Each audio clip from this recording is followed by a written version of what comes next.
자, 오늘 말씀은 누가복음 15장 11절부터 12절 말씀입니다. 함께 읽겠습니다. 시작. 또 이르시되 어떤 사람에게 두 아들이 있는데 그 둘째가 아버지에게 말하되 아버지여 재산 중에서 내게 돌아올 분깃을 내게 주소서 하는지라. 아버지가 그 살림을 각각 나누어 주었더니. 예, 이 말씀은 잘 아시는 말씀이죠. 일명 돌아온 탕자 이야기, 탕자의 비유 이야기 이렇게 나오는 건데, 자, 오늘 이 말씀 가지고 함께 알아볼 주제의 말씀이 여기 있는 겁니다. 무지한 우리 때문에, 나 같은 죄인 때문에.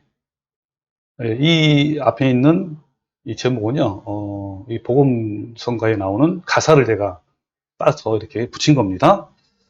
오늘 이 말씀 가지고 같이 한번 은혜의 시간을 한번 가져보겠습니다. 자, 우리가 지난주부터 격주로 두 개의 주제를 가지고 말씀을 전하고 있습니다. 하나는 은사주의와 신사도 운동의 누룩에 대한 것이고, 또 하나는 예수님의 성품 닮아가기 라는 주제입니다. 이 두 개의 주제를 가지고 주일마다 격주로 메시지를 전파하려고 하는 거예요. 그러니까 지난주에는 은사주의와 신사도 운동의 누룩에 대해서 알아보았고, 오늘은 바로 예수님 성품 닮아가기에 대해서 알아보려고 하는 거예요. 자, 예수를 닮아간다고 한다고 하면 어떤 분들은요, 예수님의 신적인 능력, 기적, 이적, 막 죽은 자를 살리고, 수많은 병자를 고치고, 막 파도를 꾸짖으면 잔잔하는 기적 등등, 이런 것들을 말하는 사람이 많이 있는데, 정말 어처구니 없기도 하고, 이 정도로 분별이 없구나라는 생각을 해보게 됩니다. 이런 주장은요, 대부분 은사주의자나 신사도 운동가들이 많이 주장을 해요. 많은 사람들이 이런 신비적인 것에 잘 미혹이 되니까 여러분 주의를 꼭 해야 됩니다. 자, 그렇다면 예수님을 닮아간다는 말은 무슨 의미일까요? 그렇죠. 예수님의 신적인 능력이 아니라 예수님의 성품을 말하는 거예요. 이것은 하나님이 인간을 창조하셨을 때 아담과 하와에게 있었던 하나님의 거룩한 형상을 말하는 거예요. 이 거룩한 형상이 아담의 죄로 말미암아 결핍이 되고 부분적으로 오염되고 파괴된 거예요. 이것을 회복하는 것을 갖다가 뭐라 그러죠? 예수님의 성품을 닮아간다. 또 구원을 이뤄간다라고 이렇게 말하는 거예요. 자, 그러면 예수님의 성품을 닮아가려면 자, 먼저 무엇을 어떻게 해야 할까요? 이 성품을 좀 더 깊은 의미로 말하면요, 마음을 말해요. 어떤 찬송가의 가사 중에 이런 내용이 있어요. 주님 마음 내게 주소서. 예수님 마음 알게 해주세요. 주님의 마음이 내 마음이 되게 해주세요. 등등. 자, 우리가 주님의 성품을 닮아가기 위해서 먼저 해야 할 것은 주님의 마음을 아는 것이 우선이라고 생각합니다. 주님의 마음을 바로 알고 그 주님을 통해서 나 자신을 바르게 알 때 비로소 주님의 성품을 닮아갈 수 있는 문이 열리는 거예요. 우리가 주님을 알고 또 나 자신을 알 때 그때 대적자인 사탄 마귀의 정체를 발휘할 수 있는 거예요. 이 순서가 매우 중요해요. 어떤 사람은요, 주님과 나 자신을 제대로 알기도 전에 대적자 사탄 마귀를 막 알려고 해요. 그쪽으로 막 관심이 많아. 그렇게 되면 어떻게 되죠? 매우 왜곡된 신앙관을 갖게 되기 때문에 결국 진리와 생명의 길을 갈 수가 없단 말이에요. 그래서 우리는 주님의 말씀을 듣고 읽고 묵상하고 또 경험을 통해서 주님이 어떤 분이시고 또 나 자신은 어떤 상황에 있는지 올바르게 알아야 하는 거예요. 이 두 가지를 잘 나타내는 말씀이 바로 탕자의 비유예요. 이 탕자의 비유는 깊이 묵상하고 또 깊이 우리가 헤아려 보면요, 아버지가 어떤 분이신지 또 나 자신은 어떤 상황에 있는지를 잘 알 수가 있어요. 이 탕자의 비유 속에는 세 사람의 이야기가 나와요. 자, 어떤 사람이죠? 첫째 아들 이야기, 둘째 아들 이야기, 아버지 이야기가 나오는. 그러니까 모든 사람에게는요, 우리 첫째 아들과 둘째 아들은 이제 말 그대로 탕자예요. 얘 그 두 아들의 모습이 다 가지고 있어요. 그래서 오늘부터 몇 번에 걸쳐서 이 탕자의 비유를 풀어가 나갈 텐데, 이 첫째 아들과 둘째 아들, 탕자죠. 이야기가 나오면 반드시 자신의 모습을 발견할 수 있어야 하는 거예요. 또한 두 아버지의 아버지가 나오잖아요. 이 아버지가 나오면 하나님 아버지의 마음, 주님의 마음을 볼 수 있어야 하는 거예요. 그런데 문제는 특히 한국 사람들이 아버지에 대한 자화상이 많이 일그러져 있어요. 보통 아버지 하면 어떠셔?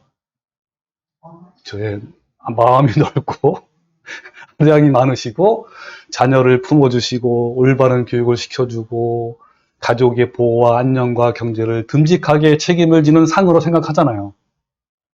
그런데 제 나이의 아버지들 중에 그렇지 못한 아버지가 많아요. 이런 아버지들의 특징은 술 먹고 잔소리하고 엄마와 자주 싸우고 폭행하고 노름을 좋아하고 또 자녀들에게는 매우 엄격하시고 사랑과 정이 없는 것 등등 이런 것도 있단 말이에요. 그러니까 이런 상황에서 하나님을 아버지라고 부르고 받아들이라고 하니까 육신의 아버지와 오버랩이 되면서 좀처럼 하나님께 마음이 열리지 않는 거예요. 저 자신도 이런 경험 때문에 하나님의 위대하심, 엄하심, 공의로우심, 심판하시는 하나님, 천지를 창조하시고 우주 만물을 다스리시는 하나님, 이런 것에 대해서는 잘 받아들이는데 반면에 자비와 사랑이 많으시고 친절하시고 온유하시고 우리를 향해 우시는 하나님, 탄식하시는 하나님, 또 마음을 아파하시는 그 하나님에 대해서는 머리로는 다 알고 있잖아요. 그런데 마음에서 받아들이기가 어려웠어요. 그런데 어느 해에 이 말씀 묵상과 기도하는 중에 이 육신의 아버지에 대한 상처를 치유해 주시고 회복이 되는 놀라운 경험을 저는 하게 됐어요.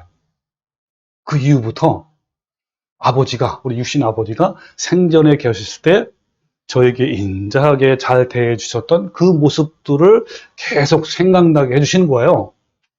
그러다 보니까 이제는 아버지 하면 좋은 아버지를 떠올리게 돼요.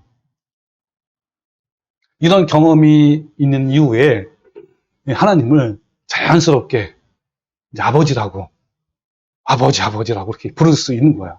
그것도 균형 있는 아버지. 아버지는 항상 자상하신 것만 아니잖아요. 엄하시기도 하고 그러잖아요. 이걸 받아들이는 거야. 그래서 오늘부터 이 탕자의 비유에 대해서 알아볼 텐데 이 이야기는 먼 나라, 딴 나라 이야기도 아니고 먼 옛날 사람들에게만 해당되는 이야기가 아니라 바로 나의 이야기. 또 나를 구원하시려고 지금도 내 마음을 두드리시는 주님의 이야기란 말이에요. 이 탕자의 비유는 나를 향한 메시지이고 내가 반응해야 할 말씀입니다. 그러므로 탕자의 비유라는 말씀 속에서 나의 자화상 그리고 아버지의 사랑을 발견해서 주님을 깊이 만날 수 있는 기회가 되어야 하는 거예요. 여러분도 오늘 말씀이 끝난 후에 한 발자국 더 주님의 마음을 알아야 되는 거예요. 자, 오늘 둘째 아들과 그 아버지 이야기에 대해서 한번 알아봅시다. 오늘 본문 말씀을 다시 한번 볼게요. 자, 앞에 보면 또 이르시되 어떤 사람에게 두 아들이 있다. 그렇죠? 근데 그 둘째가 아버지에게 말하는 거예요. 뭐라 그러냐면 아버지요, 재산 중에서 내게 돌아올 분깃을 내게 주소서 이렇게 한 거예요. 그러니까 아버지가 뭐라 했냐면 그 살림을 자 보세요. 살림을 각각이란 말이 뭐죠? 큰 아들에게 주고 작은 아들에게 주고 각각 나누어 주었더니 그 다음 13절에 그 후 며칠이 안 되어 둘째 아들이 재물을 다 모아가지고 먼 나라에 거기서 허랑방탕하여 그 재산을 낭비하더니 이렇게 했어요. 자, 여기 앞에 부분이죠. 자, 여기서 보면요. 예, 우리는 이제 흔히 탕자의 비유라고 하잖아요. 근데 탕자라는 말이 이 안에는 없어요. 그죠? 예, 없는데, 바로 13절에 뭐라고 나오죠? 예, 허랑방탕의 이런 단어 때문에 이제 이렇게 나온 것 같아요. 예, 허랑방탕이 헬라어로 디아스코르피조라고 해요. 이것은 낭비, 무절제, 과도함 정도에 지나친 거죠. 낭비하다, 뭐 무절제하다, 뭐 지나치다 이런 거. 근데 중요한 거는요. 왜 낭비가 있고 왜 무절제한가? 그 동기가 있어요. 동기. 그 동기는 바로 음탕함, 성적 문란함, 방탕함에서 나오는 낭비와 무절제와 과도함이라는 거예요. 자, 여기서 어때요? 우리는 둘째 아들의 기질을 볼 수 있는 거예요. 이 둘째 아들의 기질은 사치스럽고 음욕적이고 탐욕적이었어요. 그는 음탕함으로 절제하기 힘든 상태였단 말이에요. 그래서 성적 문란함 속에 살았던 아들이었고 탐욕과 죄악 속에 살았던 아들이었어요. 탐욕과 죄악 속에 무절제한 삶을 사는 전형적인 청년이었단 말이에요. 아버지여, 재산 중에서 내게 돌아갈 분깃을 내게 주소서 이렇게 라고 부드럽게 표현을 했는데 실제로는 아마 매우 거칠게 표현을 했을 거예요. 그죠? 지금 현재 표현은 점잖게 표현되어 있잖아요. 저 어떻게 표현할까요? 여러분들이 한번 상상해 보세요. 그냥 부드럽게 뭐 예의 바르게 했을까요? 그렇지 않거란 말이에요. 까칠하게 공격적으로 아버지 그래서 제 몫으로 돌아올 재산을 지금 빨리 주세요. 좀 이따 다시 그 표현을 또 한번 해볼게요. 어쨌든 이런 요구는요. 현대 사회에서도 무례한 짓이라고 해당이 되잖아요. 그죠? 그런데 예수님 당시에는 유대인 사회의 핵심 가치를 무참히 깎아내리는 반사회적 요구였단 말이에요. 그러니까 이 당시에 페르나이거나 아니면 망나니 같은 사람들이 하는 행동이었어요. 당시에 이 비유를 듣고 있었던 청중들의 반응은 아마도 격분 그 자체였을 거예요. 아니, 어떻게 이런 놈이, 페르나 같은 놈, 뭐 등등. 이것이 이야기를 듣고 있는 청중들의 반응이었을 거란 말이에요. 예, 그 유대인의 상속법에 의하면 장자는 다른 나머지 아들들보다 상속의 배를 받게 돼 있어요. 그런데 모든 상속은요, 반드시 아버지가 돌아가신 이후에 주어야 되는 거야. 그런데 둘째 아들은 정말 무리하게도 살아계신 아버지에게 상속을 달라고 떼를 쓰는 거예요. 이 둘째 아들의 말을 한번 제가 표현을 한번 리얼하게 한번 해보겠습니다. 아버지, 아버지께서 언젠가는 돌아가실 거 아닙니까? 그렇게 되면 제가 받게 될 상속이 있을 텐데 그거를 지금 달라는 거예요. 저는 내 인생의 자유를 찾고 싶어요. 성공도 하고 싶고요. 가족을 벗어나 내가 하고 싶은 대로 마음껏 인생을 마음껏 살고 싶단 말이에요. 더 이상 치사하게 아버지께 손을 벌리지 않을 테니까 지금 빨리 주세요. 지금 빨리 달란 말이에요. 제 몫을 지금 상속을 지금 주세요. 라고 그렇게 하는 거예요. 둘째 아들의 이런 요구는 아버지의 가슴이 턱 막힐 정도로 저속하고 충격적이었고 살아계신 아버지를 마치 죽은 것처럼 취급하는 이 페르나예요. 유대인 사회에서도 있을 수 없는 반사회적인 페르나이고 아버지의 심장에 대못을 박는 망난이란 말이에요. 그의 속에 있는 허랑방탕. 이 허랑방탕은 차라리 아무것도 아닌 거예요. 아버지를 향한 무리함이 치를 떨게 만드는 거예요. 자, 여러분. 지금까지 둘째 아들의 이야기를 들으면서 누구를 떠올렸는지 한번 생각해 보세요. 혹시 뭐 드라마나 영화에 나왔던 망나니 같은 그런 사람을 떠올렸습니까? 아니면 그냥 들었습니까? 제가 서두에서 뭐라 그랬죠? 아들의 이야기가 나오면 누구를 떠올리라고요? 그렇죠. 하나님의 아버지 앞에서 나는 어떤 존재인가를 생각하는 거예요. 아버지에 대해서 망나니 같이 행동한 둘째 아들의 성품은 탕자만의 성품일까요? 결코 아닌 거예요. 이것은 아담의 후손인 죄된 본성을 가진 모든 사람에게 해당이 되고 물론 나에게도 해당되는 거예요.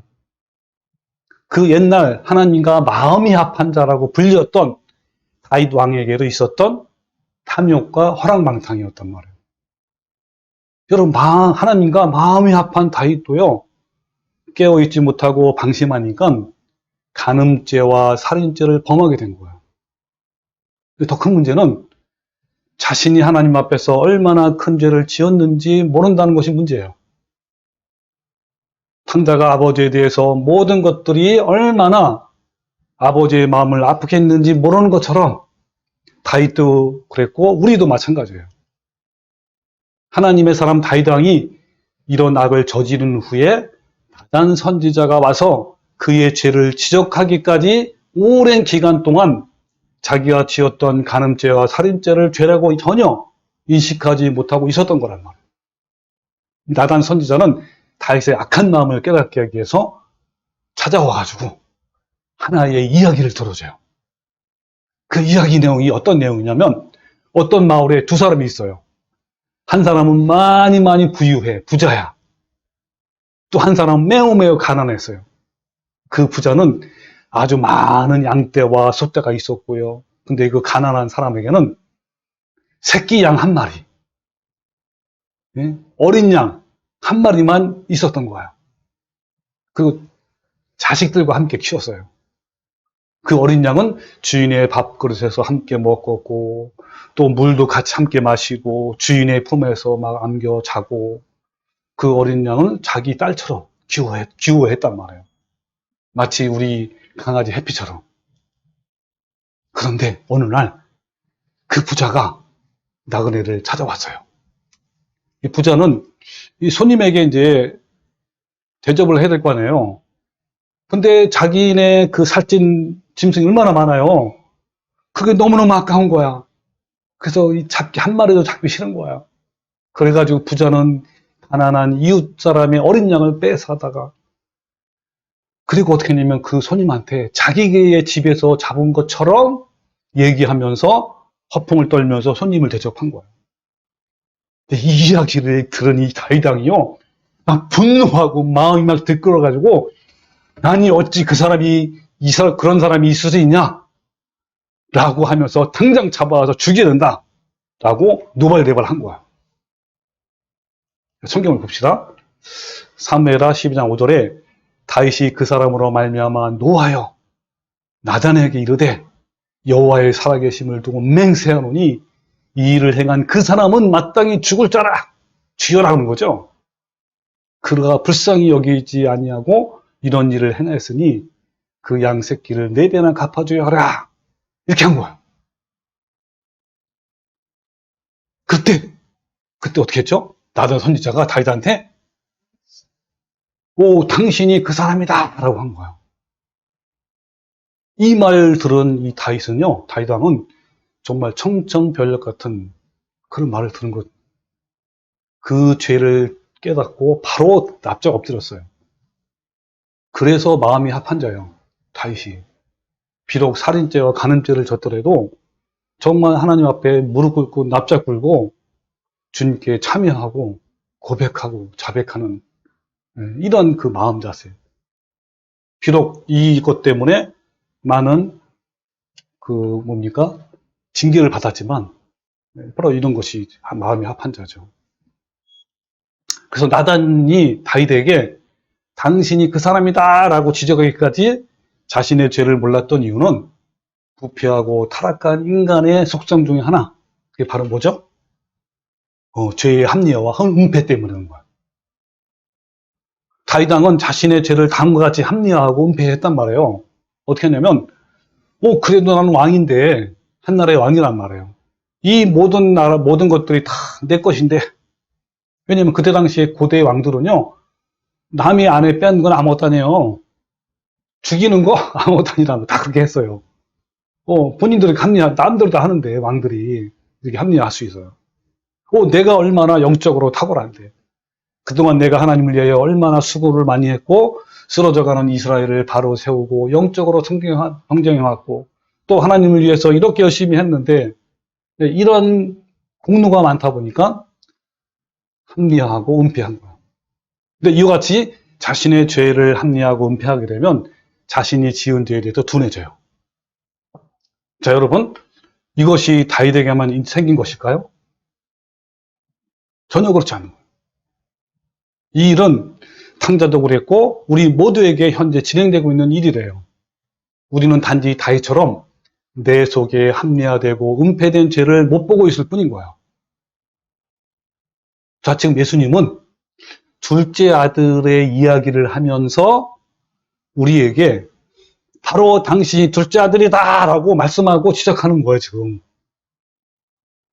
나단 선지자는 탐욕으로 범죄한 다윗에게 바로 당신이 그 사람이다 라고 했던 것처럼 탕자의 비유를 통해서 둘째 아들은 바로 우리 모든 인간에게 해당되고 나에게도 해당된다 라고 지적하시는 거예요. 여러분, 탕자의 모습에서 나의 얼굴이 보이지 않습니까? 그것은 하나님을 떠난 폐역한 인간의 얼굴이요, 곧 우리 자신의 얼굴인 거예요. 둘째가 아버지를 죽은 것처럼 취급했듯이 하나님을 떠난 사람은 다 그런 거예요. 마치 자신이 가지고 있는 모든 것들이 마땅히 자기 것이냐, 그렇게 탐욕을 부리고 있는 거란 말이에요. 이것은 인간 깊숙한 곳에 내재된 아담적 본성이고 탐욕과 욕망과 정욕이고 또 인간의 타락한 본성이란 말이에요.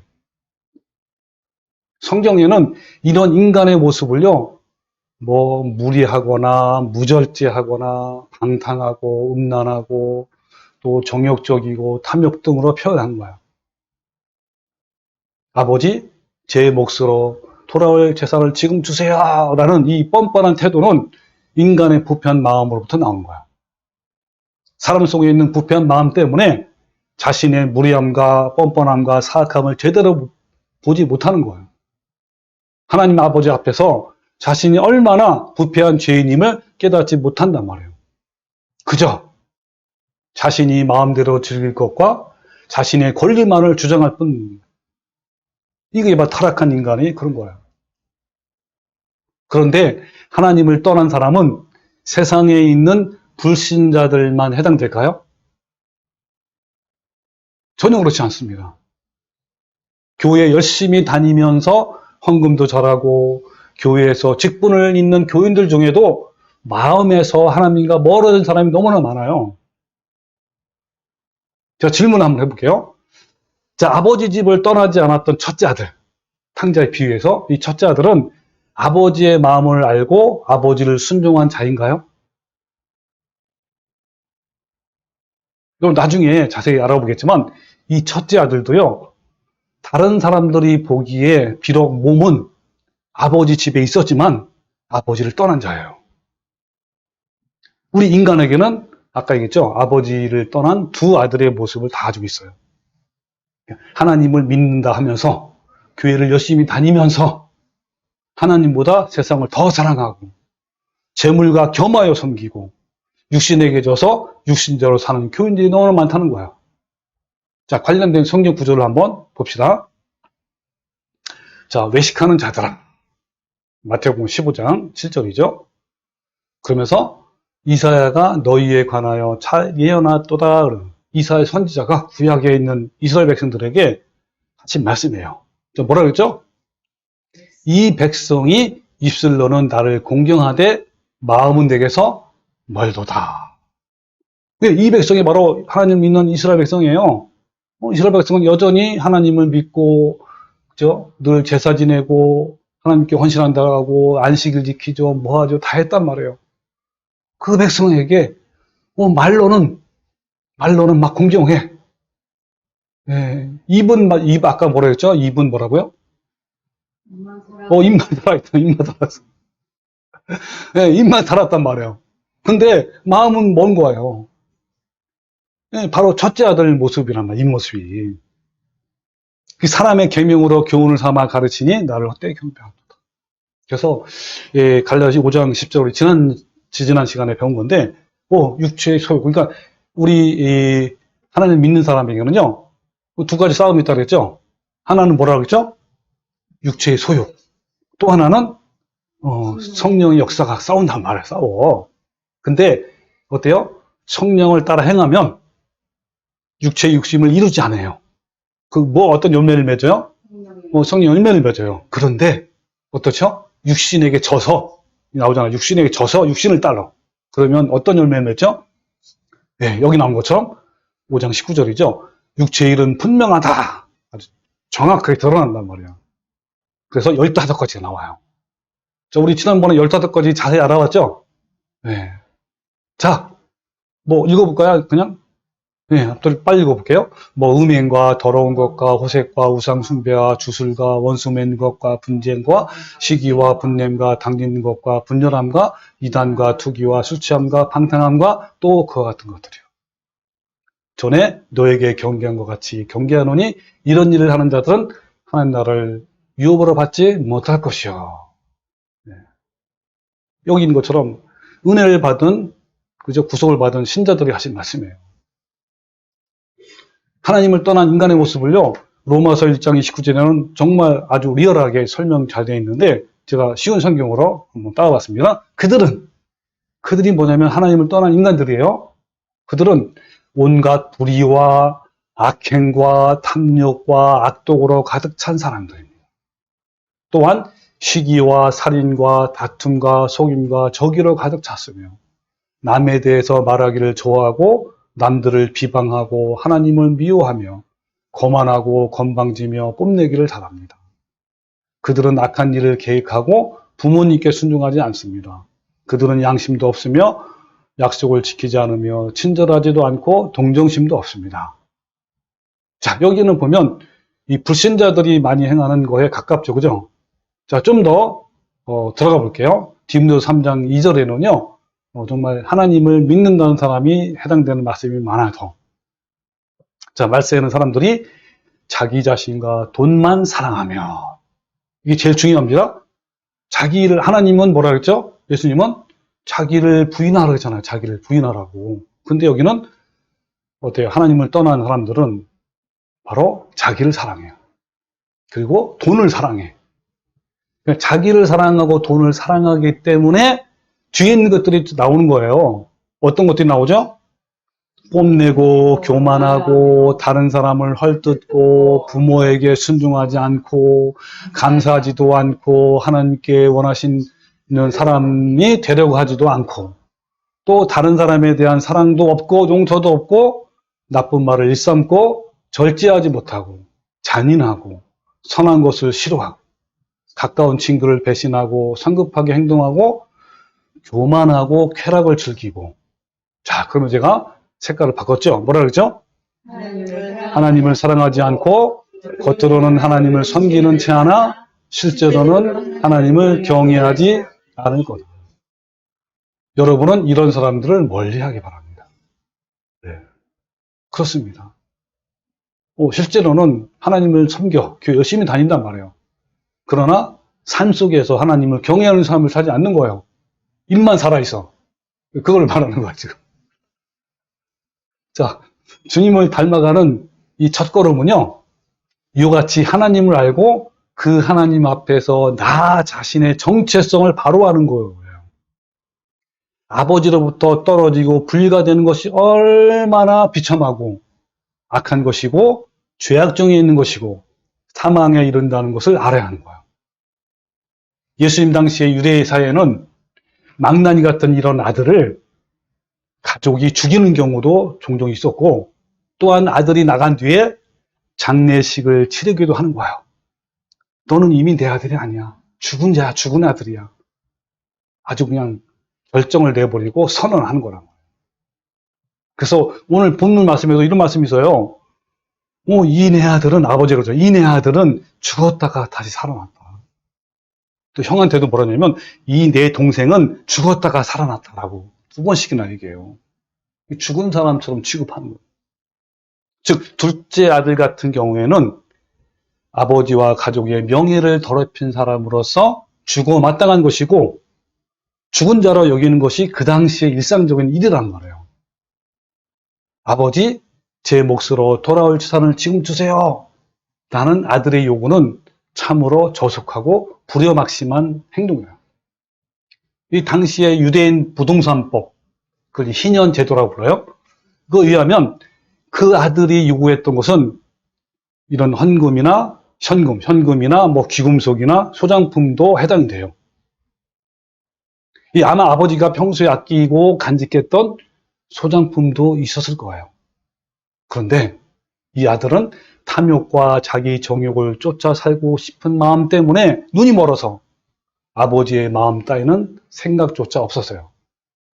그저 자신 손에 돈만 있으면 아버지 따위는 아무 상관이 없는 거예요. 그는 이것들을 팔아 돈으로 만들었어요. 그의 가정은 부자였어요. 그죠? 왜냐하면 종들이 여러 명 있잖아요. 그 정도면 부자였단 말이에요. 그는 상당한 액수의 돈을 드디어 손에 쥔 거예요. 그는 아마 그 많은 돈을 움켜잡고 이렇게 했을 거란 말이에요. 와, 이제 나는 자유다. 하하하. 예, 이제 마음껏 즐기고 또 사업을 해서 더 부자가 될 거야. 하하하. 이러면서 아마 했을 거란 말이에요. 이 둘째 아들은 평소에 뭐 딱딱하고 엄격한 유대 사회도 싫었고요. 그저 마음대로 하고 싶은 마음대로 살고 있으니 얼마나 이 벅찬 마음이었겠습니까? 지긋지긋한 아버지의 간섭을 떠날 수 있었기 때문에 그는 자유를 얻은 것 같이 보였어요. 자, 제가 또 여기서 한번 질문해 볼게요. 자, 인간이 하나님을 떠나면 과연 자유와 평안과 기쁨이 있을까요? 하나님을 떠난 인간이 돈과 명예가 풍부하다고 진정한 자유와 평안과 기쁨이 있을까요? 인간이 하나님을 떠나 자유를 찾으려는 것은요, 죄의 노예로 결박되는 것과 같은 거예요. 그것은 자유라는 이름의 노예란 말이에요. 그 길은 사망이요, 파멸만 있는 길임에도 불구하고 타락한 인간은 끊임없이 아버지의 간섭을 벗어나려고 하는 거예요. 그래서 로마서 6장 23절, 네, 죄의 삭은 사망이요. 또 히브리 9장 29절에는 한 번 죽는 것은 사람에게 정한 것이요, 그 후에 심판이 있다 그랬어요. 여기서 죽음, 이 사망은 뭘 말하겠죠? 하나님을 떠나는 인간은 두 가지 죽음이 있단 말이에요. 자, 하나는 뭐 첫 번째? 그렇죠. 하나님을 떠난 인간은 이 땅에 살면서 마음의 평화와 기쁨을 누리지 못하고 수고와 슬픔의 삶을 살다가 비참하게 죽는 거야. 그 두 번째 사망은 육신이 죽은 후에 심판주이신 하나님으로부터 심판을 받고 영원한 지옥 멸망이다. 이것이 죄인인 인간의 운명이에요. 일반적으로 사람들은요, 모든 것을 잃어버리고 난 뒤에 진정한 자유와 평화와 기쁨이 아버지 집에 있다라는 걸 깨닫게 되는 거예요. 여러분, 진정한 자유와 평화, 기쁨은요, 하나님께 속하여 있고 그 아버지 안에 매여 있을 때 오는 거예요. 예, 삶 속에서 어떤 고난이나 시련이나 어려움을 여러분 겪잖아요. 그죠? 그런 걸 통해서 세상을 향한 자유와 욕망이 처참하게 무너져서요. 그래서 아버지 품에 돌아왔을 때, 그 아버지 말씀 안에 구속과 속박을 받을 때, 또한 그것이 나의 삶의 테두리가 되고 간섭과 불편함과 짐이 될 때, 그 짐은 아까 좀 이따 볼 거예요. 그 하나님이 주시는 멍이에요. 그걸 질 때 우리는 그 속에서 진정한 하늘의 자유를 얻는 거예요. 자, 그 말씀을 함께 볼까요? 자, 여기 보면 수고하고 무거운 짐진 자들아 다 내게로 오라 그랬죠? 여기서 수고하고 무거운 짐은 아까 말한 대로 하나님 아버지를 떠난 인간의 죄의 짐들이에요. 이 짐들은 너무나 무거워. 그 밑에 볼까요? 시편 90편 10절 쉬운 성경인데 우리의 수명은 70년, 힘이 있으면 80년이지만 인생은 고생과 슬픔으로 가득 차 있습니다. 날아갈 듯 인생은 빨리 진행합니다. 이게 바로 하나님을 떠난 인간의 죄의 짐들이에요. 자, 그런 자들을 다 내게로 오라 그랬단 말이에요. 그러면서 내가 너희를 쉬게 하리라. 나는 마음이 온유하고 겸손하니, 여기 잘 보세요. 나의 멍에를 메고 내게 배우라. 그러니까 여기서 수고하고 무거운 짐과 예수님이 주시는 멍에는 어마어마한 차이란 말이에요. 그러면서 뭐라 했죠? 그리하면 너희 마음에 쉼을 얻으리니 이는 내 멍에는 쉽고 내 짐은 가볍다란 말이에요. 주님이 주시는 이 멍에는 너무너무 가벼워요. 얼마든지 이길 수 있고 정말 우리가 넉넉히 할 수 있는 주님의 사랑 때문에 할 수 있는 거예요. 자, 그래서 둘째 아들처럼 우리는 아버지 품에 있는 것이 속박을 당하는 것이라 생각해서 하나님의 품 속에서 도망치는 것이 자유인 줄 알았어요. 그러나 그것은 자유가 아니라 노예였단 말이에요. 더 깊은 자아의 혼돈 속으로, 더 깊은 어둠과 두려움 속으로 걸어 들어갈 뿐인 거예요. 비록 가벼운 명예는 있지만 진짜 자유는 아버지 품속에만 있어요. 그런데 탕자의 비유에서는 아버지의 놀라운 반전이 있어요. 어떤 반전이 있을까요? 아들이 아버지 제 몫으로 돌아올 재산을 지금 주세요 라고 할 때 아버지의 반응은 일반 상식을 뛰어넘는 것이었어요.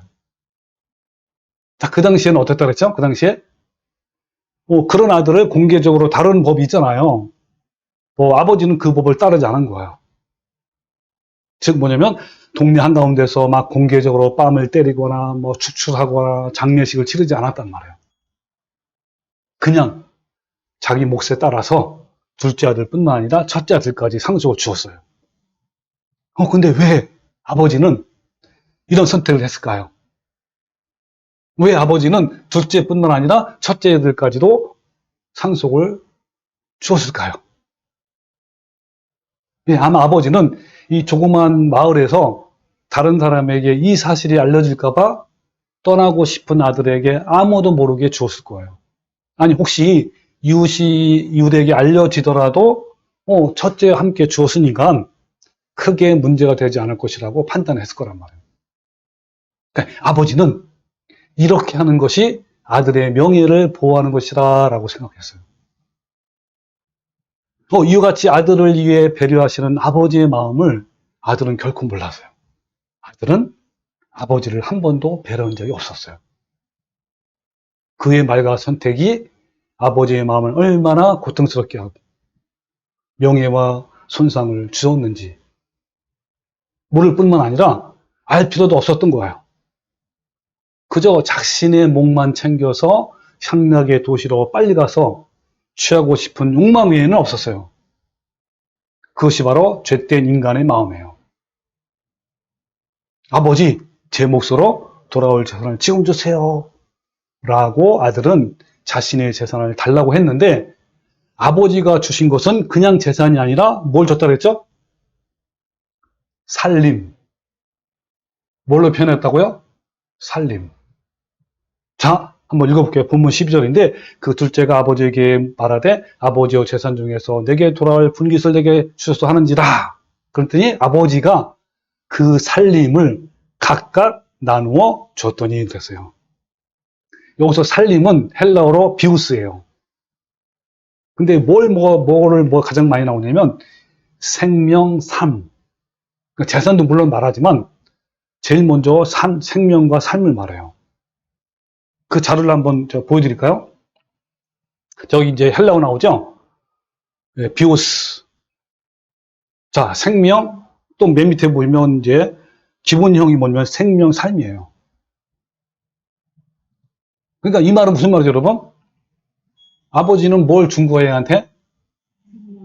그렇죠. 망나니 같은 아들에게 저주를 내리신 것이 아니라 자신의 생명을 내어주신 거예요.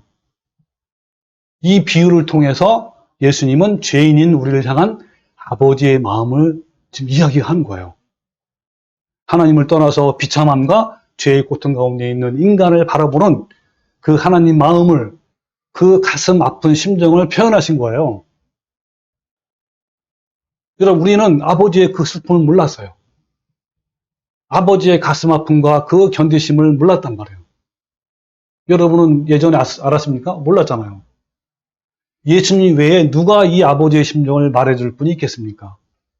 타락한 인간, 이 패역한 인간 때문에 아파하셨던 아버지의 마음을 아들이신 예수님만이 아셨던 이야기예요. 인간이 타락한 이후로 겪으셨던 아버지의 마음의 고초를 예수님은 탕자의 비유를 통해서 지금 풀어놓으시는 거예요. 자, 제가 한번 질문을 한번 해볼게요, 여러분께. 탕자의 비유를 통해서 우리는 하나님 아버지의 마음을 생각해 봅시다. 한번 상상을 발휘해 보세요. 상상을 발휘해서 아버지 하나님은 어떤 분이신지 간단하게 발표를 한번 해보겠습니다. 요한일서 1장 11절에 이런 말씀이 있어요. 자기 땅에 오매 자기 백성이 영접하지 아니하였다라는 말씀이 있어요. 그러니까 예수님이 먼저 이스라엘을 구원하기 위해서 유대 땅에 오셨는데 환영하기는커녕 거절을 했고 결국 십자가에 죽기까지 한 거예요.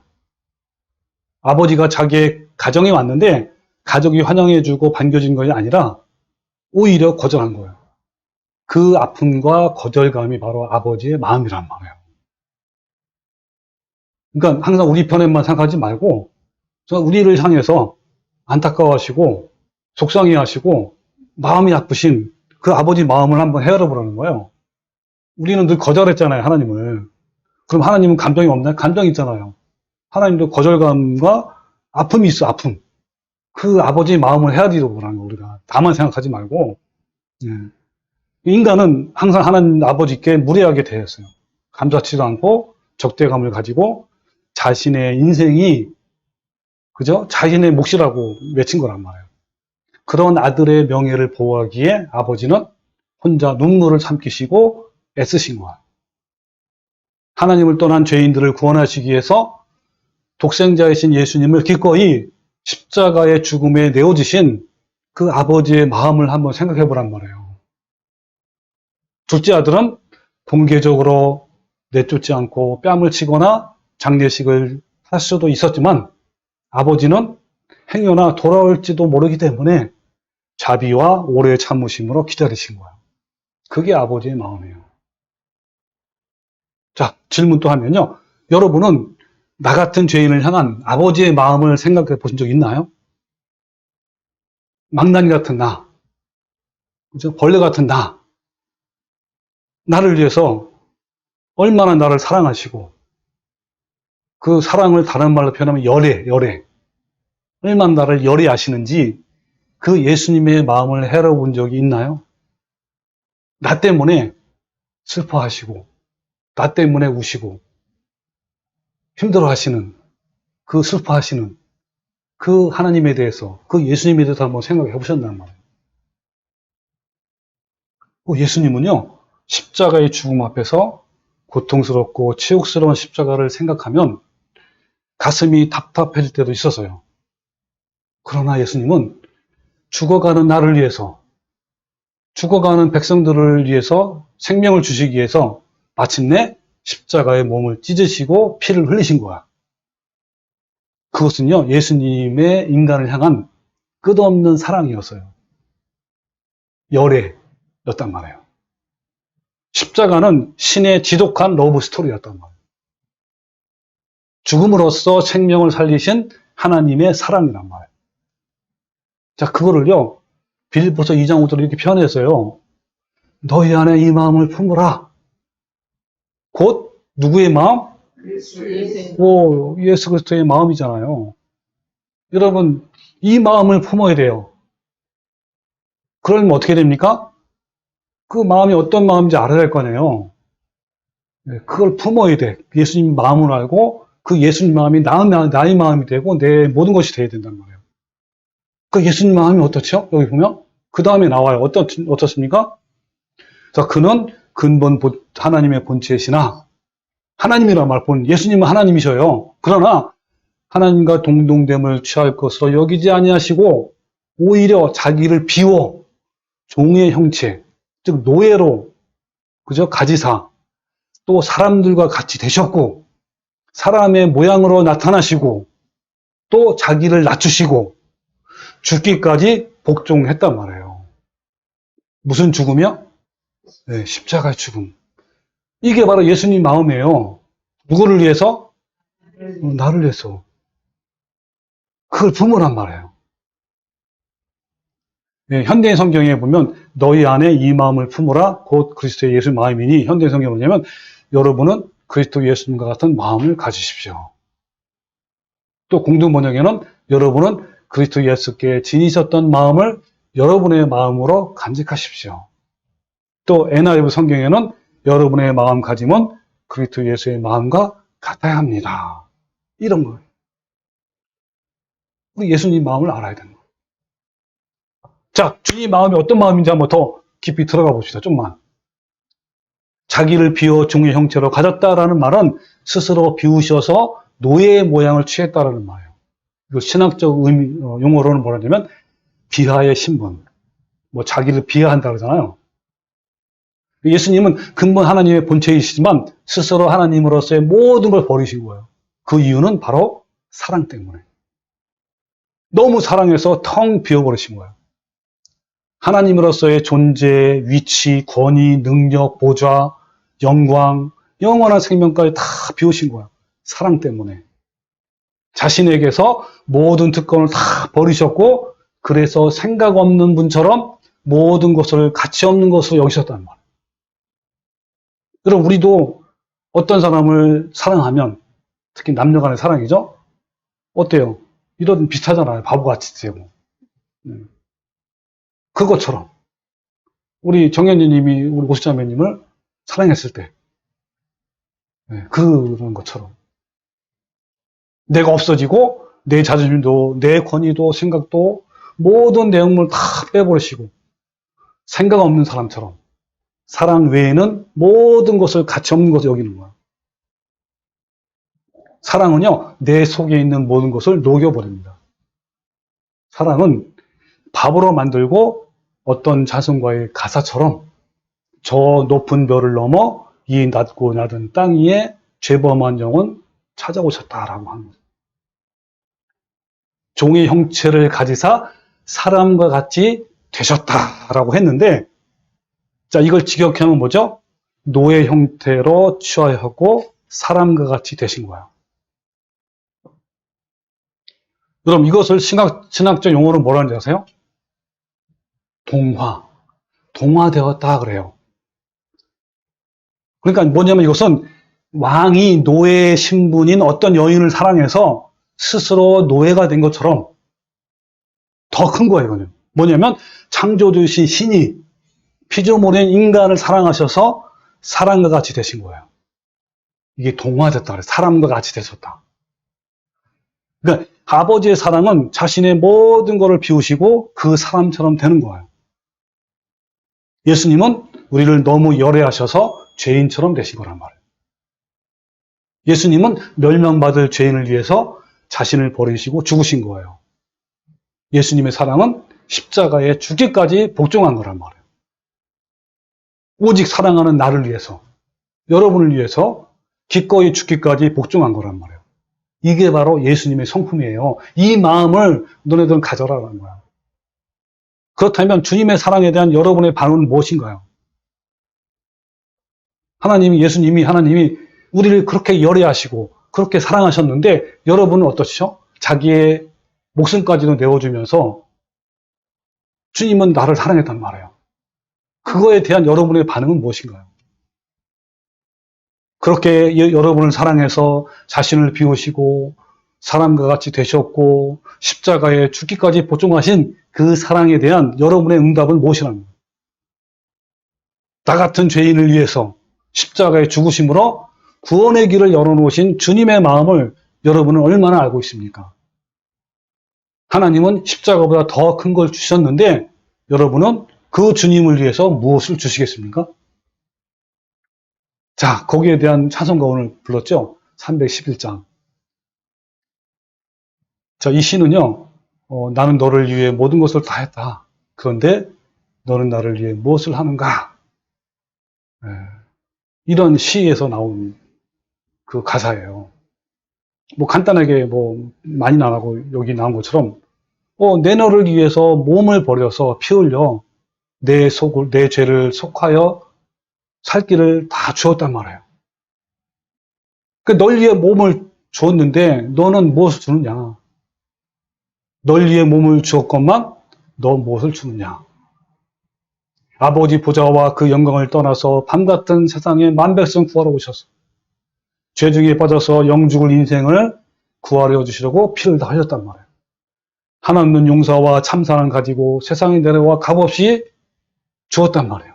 자, 이렇게 하나님은, 예수님은 모든 걸 우리에게 주었어요. 우리를 너무너무 사랑해서 정말 모든 걸 주었는데 너희들은 무엇을 주겠냐 이 말이에요. 이걸 지금 우리한테 던지는 거예요. 예, 찬양 우리 때문에, 이 찬양이 이제 아까 제목에서 나온 거죠. 자, 이런 가사의 내용이에요. 제가 가져왔습니다.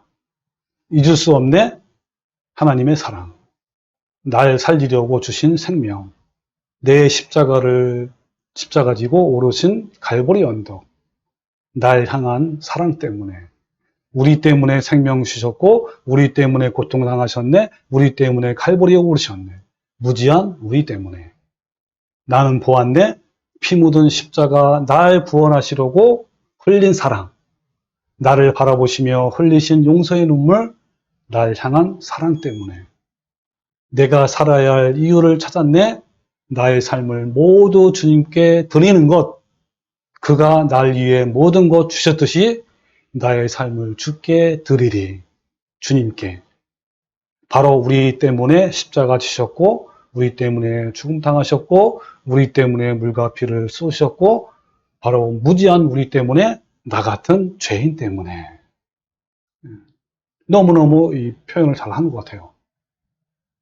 자, 이렇게 우리가 하나님의 사랑을 받은 거예요. 그래서 요한일서 3장 1절에 뭐라 그러냐면, 잘 보세요. 아버지께서 우리에게 얼마나 큰 사랑을 주셨는지 생각해 보래요. 여러분들 이 한 구절 말씀만 우리가 잘 알아도요, 그 정말 하나님의 나를 향하신 그 하나님의 사랑이 얼마나 깊고 얼마나 큰지 말로 표현 못하는 거예요. 근데 우리는 그걸 잊어버려. 둘째의 탕자처럼 아버지가 나를 위해서 얼마나 애쓰시고 눈물 흘리시고 아파하시고 생각하는데, 그냥 그 아버지 마음은 생각 안 해. 그냥 나만 생각해. 나만 부자 되려고, 나만 돈 벌려고 이런단 말이에요. 근데 아버지께서 우리에게 얼마나 큰 사랑을 주셨는지 생각해 보라는 거예요. 하나님께서 우리를 당신의 자녀라고 일컬어 주셨으니 우리는 하나님의 자녀입니다. 사랑하는 여러분, 이제 우리는 하나님의 자녀입니다.